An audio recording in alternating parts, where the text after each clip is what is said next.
What's up, guys? Couple days no see. I should have videoed this, but I didn't. So anyway, I just wanted to go over real quick how I sharpen my axes, or my axe. This is just a standard, regular, nothing special. 4.5 pound. I think I bought this for like 60 bucks at one of our local power equipment companies that sells Husqvarna. It's a Husky actually, so no, I got it at, I think Lowe's sells Husky. Anyway, this axe is excellent. It splits wood like no other. So anyway, I'm just gonna go over quick how I do it. I put it in the vise, obviously this way first, and then this way, and I hand file it. What I did not show you is I first take, of course, you guys are always we're always gonna incorporate or have rain days, okay? It's inevitable wherever you live. So what I do first is I take a grinder and I grind. I start my edge with a grinder, okay? If you're gonna get a true edge on an axe and make it actually sharp, you're gonna actually have to hand file it. That's where this comes in handy. Now my grandfather, I should say, had literally, he was a carpenter. He had tons and tons of files, and when he passed, I ended up keeping them. Didn't know what I was going to use them for, but I just have ultimate use for them now. So long story short, I take my axe, I hit it with a grinder, just a cordless grinding wheel. I do prefer these better. I get more, sorry, this camera's gonna be all over the place, but come on. These tend to last longer. I don't know where, I think I got them from my welder. These tend to last longer. They're made by Viper. So anyway, after I hit it with the grinder, I take it on the vise and I hit it with the file. You want to go on a lot of people say a 45-degree angle. I usually put mine on a more like a 30 or a 35-degree angle. I hit it with the grinder at a 45, but I sharpen it, the tip, with a 30 to 35-degree angle. That works for me. I mean, we have hardwoods, like I said and mentioned before. We're up in Connecticut, so that's just what works for me. Yeah, so after I hit it, I clean it up with WD-40, and then what I do is, I'm sure everybody knows what these are, I'll put just one pump of a mini greaser for your bars. I'll put one pump on each side of the axe, and when I say on each side of the axe, I mean the actual cutting edge.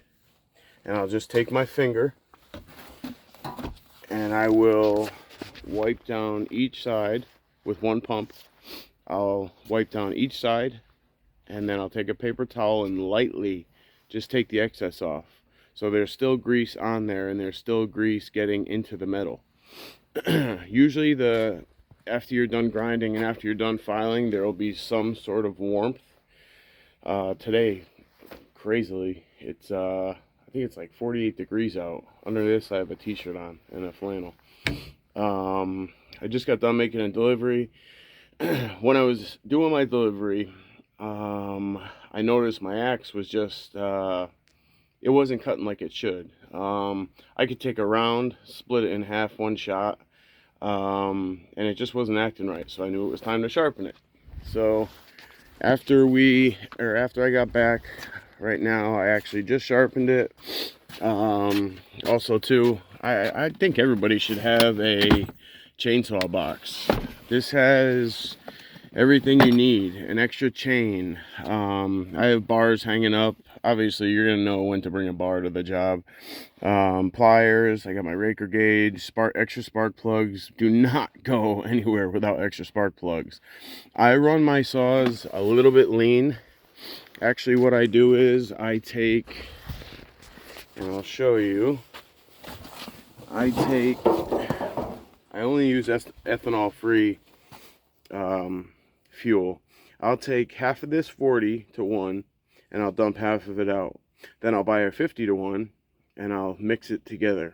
I'll dump the 50 in 1 into the 40 in 1 and make it, so I guess it comes out to 45 in 1. I have, for those of you who don't know, a couple of my saws that I run daily are the 550 XP, and then I have the 460 Rancher, which actually I can't wait for you guys to see, is going out to get ported. But little stuff, you know, extra chains, WD-40, brake clean, take your covers off, pack a compressor. Doesn't have to be a big one. Pack a small 6-gallon compressor and blow your saws out. Especially, you know, this is our weather and this is how it's been for the past 2 weeks. Okay, I'm actually just leaving a customer's house, but this is how it's been for the last 2 weeks. Wet. So what's going to happen? Obviously, your oiler is going to get clogged up. You don't want buildup inside of your you do not want actually you don't want what you see here, which is just because I haven't blown it out yet. You don't want all this caked up wetness in your saws. You just don't want it. It just, down the road, if you're not taking care of it, it can mess up your clutch brake. It can mess up a lot of things. And I'm sorry for the squiggly camera, but I just wanted to shoot a video out just to get some content out there. Again, I am trying to build this channel. I started something too, and my buddy Jason, who is going to be on board, and I think, I'm not going to speak for him, but I think we're going to actually end up partnering up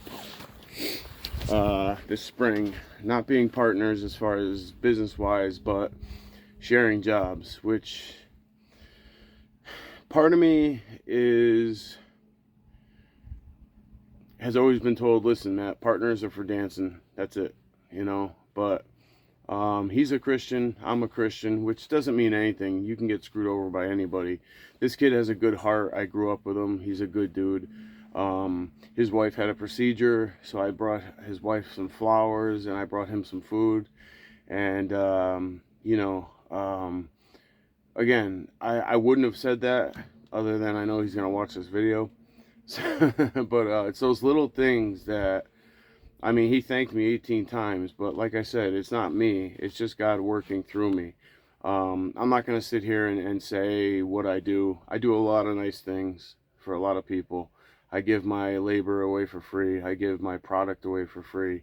So anyway, getting back to what I'm starting, or actually talking about Jason, we're going to actually team up, and because there is no good help out there, or not a lot of good help out there, we're actually going to team up to do some tree work, do some landscaping, do some excavation. As most of you know, I'm an excavation superintendent. My job ended up I had an early layoff this year, but that's fine because God blessed me with umpteen amount of wood, so I'm fine in that aspect. But yeah, so basically we're going to just find jobs, and depending on if we need my excavator and or, you know, it's going to be mostly 50-50. He's a good dude, and which just leads me into my next thing. I'm doing something, and I'm working, I'm not going to mention any names because we do live in a small town. I'm actually working with a gentleman who just lost his job, a real good job, at a gas company that we have here in Connecticut. It goes to show you the world we live in now. You really, truly can't trust too many people. Hold on one second. Let me just make sure this isn't super zoomed in on my face. Maybe that's a little better. You truly cannot trust too many people anymore. He had told somebody in confidence something about a supervisor. Well, guess what? That person went back and he actually told the supervisor what was said. Now, this is somebody he was worked with for, I think, 7 years or something like that. And it just so happens that people want to climb the ladder so quick and are so greedy that they'll do whatever it takes to get above the next guy. The gentleman I'm helping out was his boss. And like I said, he went back to that supervisor and told him what was said. Messed up on a man level, messed up on all kinds of levels, because he ended up being fired without being told if he's laid off, so he cannot collect unemployment. When I dropped off the cord of wood to him, he hadn't slept in 4 days. So I'm blessing him, which leads me to my next subject, which is I'm doing a program called Chords for the Lord. These are going to be, the recipients of this will be people who either they may be elderly and still burn wood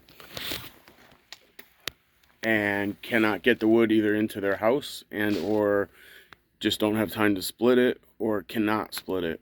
Those people will be helped, but first and foremost, I sell my cords inexpensively. I do that for multiple reasons, which I'm not going to discuss on here. $2.25 a cord is cheap in Connecticut. The short end of it is just to help people. I ask every one of my customers, I explain to them what the program entitles. You'd be surprised. I've gotten only $15 so far out of 6 customers. So I know times are tight, but at the same time, I feel everybody has an extra $5. Everybody should be able to help one another. And again, it just goes to show you what kind of world we're actually living in. It's not the kind of world that we're taking care of each other. So me, Jason, and hopefully others get on the bandwagon. The program is called Chords for the Lord. I will have a GoFundMe up. I don't know exactly. I'm not too computer savvy, as you can tell. I'm doing this on my phone. My GoPro still has not come in, but to be honest with you, I wouldn't want to actually, with the amount of money that those cost, I actually wouldn't want to run it in this kind of weather anyway. So the day's plan is I'm going to go cut some ash. I made 3 deliveries so far, 2 bundles, which are nothing, and a half a cord to a small town called Woodbury. After I leave here, it actually stopped raining, so I think I'm going to go cut that ash that I found on Marketplace. But yeah, so watch out for that. It's going to be called Chords for the Lord, and it's going to be my duty as a Christian to help that guy. I told him he doesn't have to worry about keeping his house warm throughout the winter, which he is very, very grateful for, because 225, he says he burns about 3 cords a year, and that's keeping the house at probably about 70, which is warm. But most people with wood stoves know once you get that thing cranking, sometimes people open up a window unless you like it warm, which that's up to the person. I just wanted him to know that he has the safety net, that I'm going to take care of him. I don't want him to worry about how am I going to get the next cord of wood here delivered. With his wife, I know what she does, and again, I'm not going to give any hints or anything because somebody on here may be watching. His wife probably makes about $50,000 to $55,000 a year, but you got to remember, $65,000 or $70,000 a year just got taken away like that in a heartbeat. So that's what Chords for the Lord is going to do, is going to provide those people with the necessary wood and the necessary means to heat their homes and be warm this winter. He has 3 children. I mean, either way, if I get no donations or if I get blessed by somebody who puts a larger donation together, it is what it is. Either way, I'm going to make sure that house is warm. So, like I said, just a quick video, guys. I just wanted to come on here and chat. And hopefully everybody has a good Friday, I think it is. And has a good weekend. I'm going to probably get some footage of my son riding his quad for the first time. He's 4, and I bought him an electric quad, which has 3 stages. I think the first stage was like 0 to 8 miles an hour. Second stage was 8 to 12. And then it went all the way up to 20 miles an hour. So he graduated from that after learning how to kick his little hiney out around the corners. And now he's got a 125, which he can barely hit the brakes, but that he can ride till he's 7 or 8. He picks up on stuff real quick. His grandmother just ordered him a helmet, so now we're safe. I have a chest protector and goggles. So yeah, I'm gonna try and get some footage of that, and hope everybody has a great weekend. Out.